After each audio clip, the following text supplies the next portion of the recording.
You've been keeping track of what the CIA and the Defense Department have been doing for a long time as far as using us as guinea pigs for mind control and other types of horrible things they have in mind for us and the rest of the people in the world.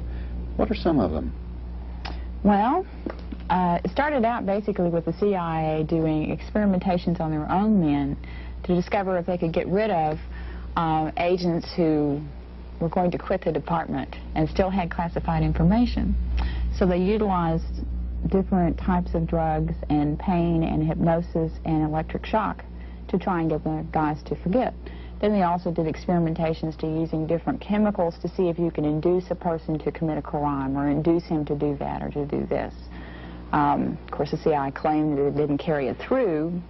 The documentation we got was actually that they did that. Then we came across the overall project called MKULTRA. Its earlier code name was Artichoke, and that included 149 sub-projects. 149. Yeah. And those sub-projects range from what I just described to open-air testing in the United States, experimentation on prisoners, experimentation on soldiers, experimentation on college students.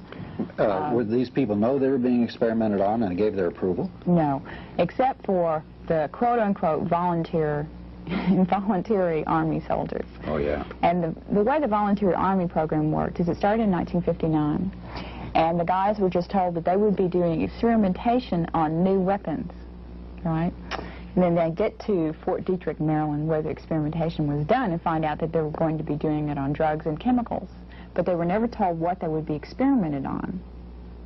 You know, they just knew that they went crazy for a couple of days or so forth and so on, and then years later have similar things to the guys who have had Agent Orange, because there's one chemical that was used called BZ, and it's 100 times stronger than LSD. It's a very gross drug that causes a person to totally go out of his head for at least 12 hours, sometimes up to 2 to 3 weeks, where he doesn't even know where he is or who he is. Are there residual effects to BZ? Yes.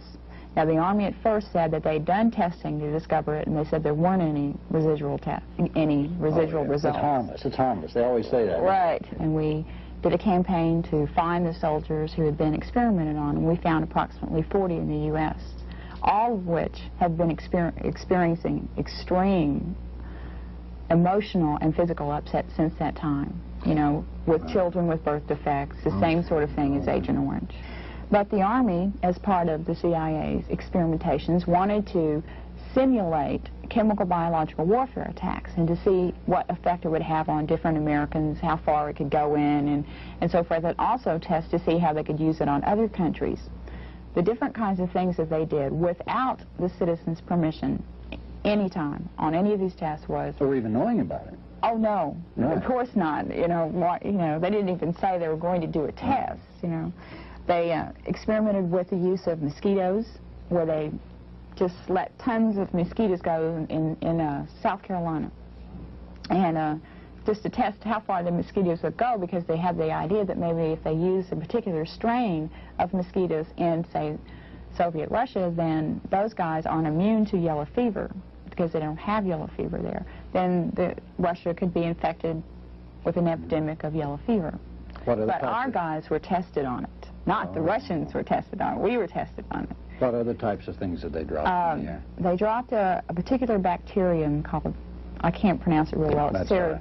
Whatever. And it was used, and I'm sure that most people have heard of it, in San Francisco, where at least 10 people got sick from it and 1 died. In fact, Edward Neven III is suing the Army currently because of his father, who died from it. Now, that chemical was also utilized in Florida, and it's a bacteria that causes a pneumonia-type disease, you know, respiratory problems and things like that. So that was tested in San Francisco and in Florida. Then they also used other chemicals that they've not released what they are yet. In New York, they released it in subways and in tunnels and in turnpikes in 1965 and 1956 and 1966 in 2 different tests.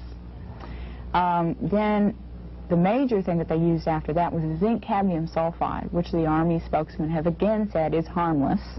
But the only scientific studies that we've come up with says that it could be very harmful. In fact, if a person is exposed to it continuously, it could cause death. But it would definitely cause anyone with respiratory problems to get it agitated to a degree that they would either get very, very sick or they could actually die. Well, they've used Texas and Texans as guinea pigs for a long time, haven't they? Yes, and that's zinc cadmium sulfide. Now, that was done in what we have documented in at least 15 different locations in the U.S., one of which was in Dallas in 1961.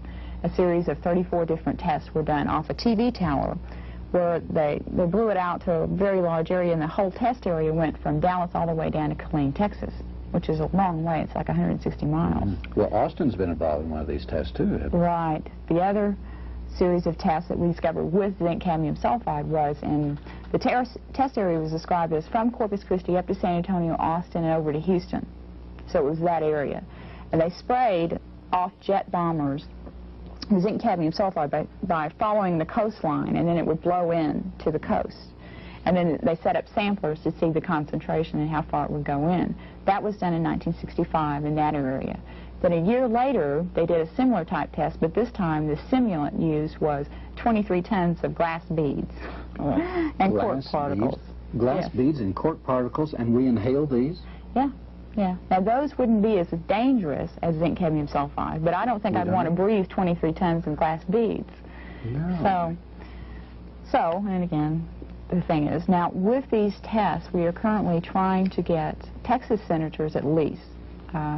We've given a submission to Senator Tower and Benson and Pickle to ask them to please put a ban on any chemical biological warfare testing without anyone's permission, so that if a city wants to, you know, be utilized as a guinea pig, then they have the ability to say whether they want it or not. I mean, it's just not okay for Dallas to get sprayed and everyone in the city get that effect without their permission, and so we are trying currently to get a ban on this. What about the certain types of testing of strictly racial or ethnic nature? Well, we discovered that actually what they phrased it as is ethnic weapons.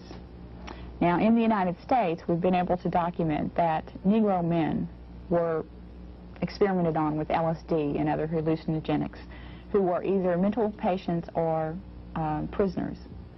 And the attempt with that is to discover how different ethnic groups or races would not be as immune to something as someone else. Like as with Soviet Russia, they don't have yellow fever.